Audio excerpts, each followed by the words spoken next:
നമ്മുടെ രാജ്യത്തേക്ക് കടന്നുകയറി ഭീകരർക്ക് ആക്രമിക്കാൻ അവസരവും പിന്തുണയും സഹായവും ഒക്കെ നൽകിയ നമ്മുടെ അയൽ രാജ്യത്തിന് മറ്റൊരു കുരുക്കുകൂടി മുറുകിയിരിക്കുകയാണ്.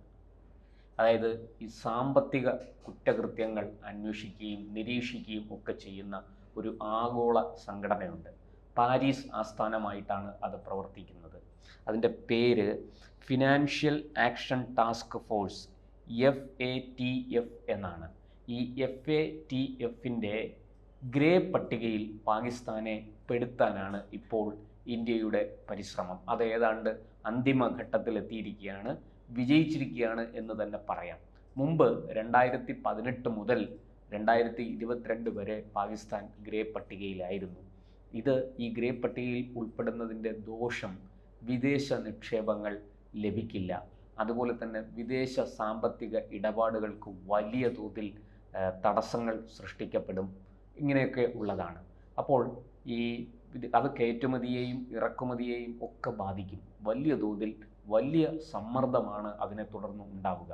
എന്തായാലും ഈ പാരീസ് ആസ്ഥാനമായി പ്രവർത്തിക്കുന്ന ഈ ആഗോള സാമ്പത്തിക കുറ്റകൃത്യ നിരീക്ഷണ സംവിധാനം, അത് ഒരു സംഘടന, ഒരു ഏജൻസി ആയിട്ട് തന്നെയാണ് പ്രവർത്തിക്കുന്നത്.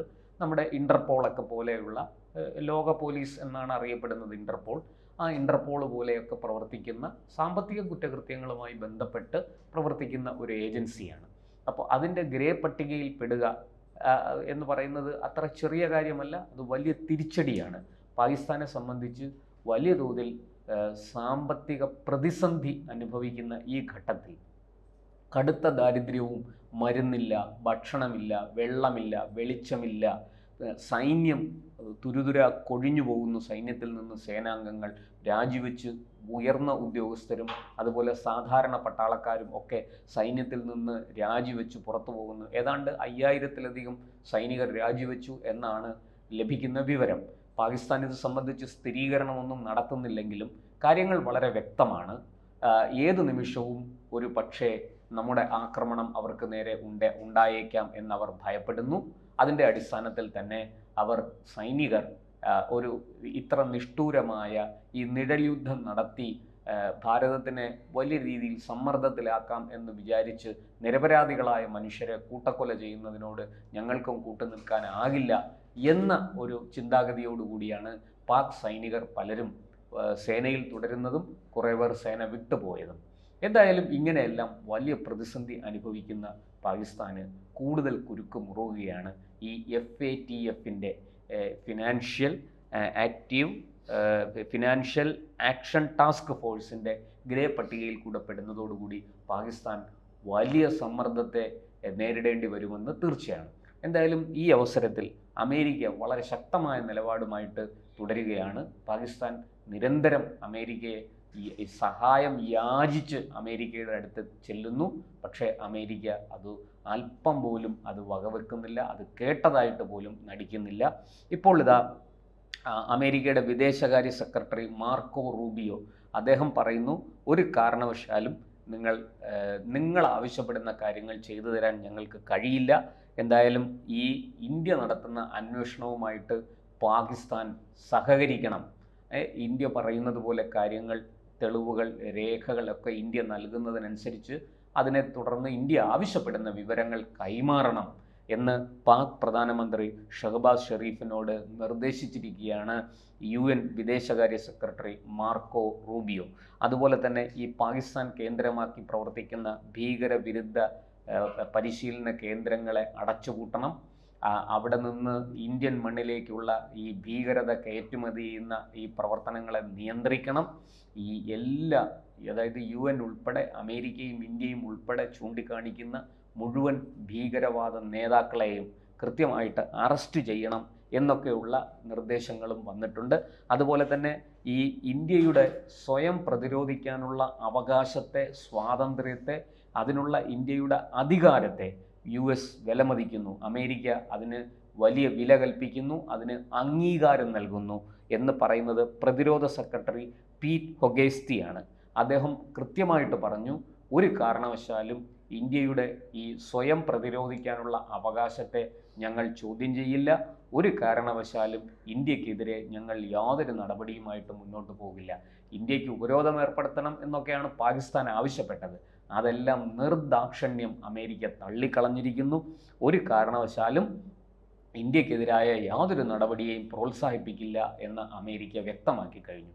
ഇപ്പോൾ ഇതാ ഈ അട്ടാരി വാഗ അതിർത്തി, ആ അതിർത്തിയിൽ 953 പാകിസ്ഥാനികൾ ഇന്ത്യയിൽ കഴിഞ്ഞിരുന്നവർ അങ്ങോട്ട് പോയി എന്നാണ് വിവരം. അതുപോലെ 1841 ഇന്ത്യക്കാർ പാകിസ്ഥാനിൽ കഴിഞ്ഞിരുന്നവരെ നമ്മൾ മടക്കി ഇങ്ങ് കൊണ്ടുവന്നിട്ടുണ്ട്. ഈ അതിർത്തി കടന്ന് ഇവിടേക്ക് എത്തിയിട്ടുണ്ട്. എന്തായാലും ഈ 8ാമത്തെ ദിവസം, തുടർച്ചയായിട്ട് 8ാം ദിവസവും അതിർത്തിയിൽ വലിയ തോതിൽ പാകിസ്ഥാൻ വെടിയുതിർക്കുന്നുണ്ട്. അതുപോലെ നുഴഞ്ഞുകയറ്റ ശ്രമവും നടത്തുന്നുണ്ട്. ഇതെല്ലാം ഇന്ത്യ പരാജയപ്പെടുത്തുന്നുണ്ട്. ഇന്ത്യ കൃത്യമായിട്ട് ഈ വെടിനിർത്തൽ കരാർ ലംഘിച്ച പാകിസ്ഥാന് അതേ നാണയത്തിൽ ചുട്ട മറുപടി ഇന്ത്യ നൽകുന്നുണ്ട്. ഒപ്പം ഈ നുഴഞ്ഞുകയറ്റ ശ്രമങ്ങളെല്ലാം വിഫലമാക്കിക്കൊണ്ടിരിക്കുന്നു. വലിയ തോതിൽ ഭീകരന്മാരെ ഇന്ത്യയിലേക്ക് നുഴഞ്ഞു കയറാൻ ഈ അവസരമൊരുക്കുകയാണ് പാക് സേന. പാക് റേഞ്ചേഴ്സ് എന്ന് പറയുന്ന അവരുടെ ഈ അതിർത്തി സേന വലിയ തോതിൽ അതിനു വേണ്ടുന്ന പരിശ്രമം നടത്തിക്കൊണ്ടിരിക്കുകയാണ്. പക്ഷെ ഒന്നുപോലും വിജയിക്കുന്നില്ല. കഴിഞ്ഞ 8 ദിവസങ്ങളായിട്ട് അവർ അതിന് വലിയ പരിശ്രമമാണ് നടത്തുന്നത്. പക്ഷേ ആ പരിശ്രമങ്ങളെല്ലാം വെള്ളത്തിൽ വരച്ച വര പോലെ ആകുന്നു എന്നുള്ളതാണ് സത്യം. എന്തായാലും ഈ അട്ടാരി വാഗ അതിർത്തിയിൽ കഴിഞ്ഞ ദിവസം പാകിസ്ഥാൻ ഈ അതിർത്തി അടയ്ക്കുകയും ഇനി ഇന്ത്യയിൽ നിന്ന് അങ്ങോട്ടേക്ക് പോകുന്ന പാക് പൗരന്മാർ അവർ പാക് പൗരന്മാരല്ല എന്ന് പറഞ്ഞ് അവരെ ഉൾക്കൊള്ളാൻ വിസമ്മതിക്കുകയും ചെയ്തു. അങ്ങനൊരു വാർത്ത പുറത്തു വന്നിരുന്നു. ഇപ്പോൾ എന്തായാലും വീണ്ടും അവർ അതിൽ ഒരു മാറ്റം വരുത്തിയിട്ടുണ്ട്. വീണ്ടും ആ അതിർത്തി തുറന്നിട്ടുണ്ട് എന്നാണ് നമുക്ക് ലഭിക്കുന്ന വിവരം. കൂടുതൽ വിവരങ്ങൾ കിട്ടാനുണ്ട്. എന്തായാലും ഗ്രേ പട്ടികയിൽ പെടുന്നതോടുകൂടി പാകിസ്ഥാൻ്റെ ഈ സാമ്പത്തിക നില കൂടുതൽ പ്രതിസന്ധിയിലാകുമെന്ന് തീർച്ചയാണ്. അതിദരിദ്രമായ അവസ്ഥയിൽ നിന്ന് കൊടും പട്ടിണിയിലേക്കാണ് പാകിസ്ഥാൻ കൂപ്പുകുത്താൻ പോകുന്നത്. ഇപ്പോൾ തന്നെ അവിടെ വലിയ തോതിൽ ഈ മരുന്നിനും ഭക്ഷണത്തിനുമൊക്കെ ക്ഷാമം നേരിട്ട് തുടങ്ങിയിരിക്കുന്നു എന്ന വാർത്തയാണ് നമുക്ക് ലഭിക്കുന്നത്. അരി 1 കിലോയ്ക്ക് ഇന്നലെ 346 വില. ഇന്നലെ വൈകിട്ടായപ്പോൾ അത് 350 എന്നൊരു സംഖ്യയിലേക്ക് എത്തി, എന്ന തുകയിലേക്ക് എത്തി എന്ന വിവരമാണ് പുറത്തു വരുന്നത്. അതുപോലെ മറ്റെല്ലാ ഭക്ഷണ വസ്തുക്കൾക്കും വലിയ തോതിൽ വില കയറിയിരിക്കുകയാണ്. അത് പച്ചക്കറിയാകട്ടെ മാംസവിഭവങ്ങളാകട്ടെ വലിയ തോതിൽ പാകിസ്ഥാൻ ഈ വിലക്കയറ്റം നേരിടുകയാണ്. ഒരു വിധത്തിലും ഈ ഭക്ഷണത്തിൻ്റെ കാര്യത്തിലാണ്, മറ്റു വസ്തുക്കളുടെ കാര്യത്തിൽ നമ്മളെപ്പോഴും വിവരങ്ങൾ നമുക്ക് ലഭിക്കുന്നില്ല. പൊതുവെ എല്ലാറ്റിനും വില കൂടുതലാണ്. ഈ പെട്രോൾ ഉൾപ്പെടെയുള്ള ഇന്ധനങ്ങൾക്കെല്ലാം വലിയ വില നൽകേണ്ടി വരുന്നു. എന്തായാലും ഒരു യുദ്ധസമാനമായ സാഹചര്യം നേരിട്ടുകൊണ്ടിരിക്കുകയാണ് പാകിസ്ഥാൻ. എല്ലാ അർത്ഥത്തിലും 4 ചുറ്റിനും നിന്ന് അവർ വളയപ്പെട്ടിരിക്കുന്നു. ഇപ്പോൾ ഇന്ത്യയെ കൂടി ശത്രുവാക്കിയതോടുകൂടി പാകിസ്ഥാൻ്റെ നില കൂടുതൽ പരുങ്ങലിലായിരിക്കുകയാണ് എന്ന് വ്യക്തം.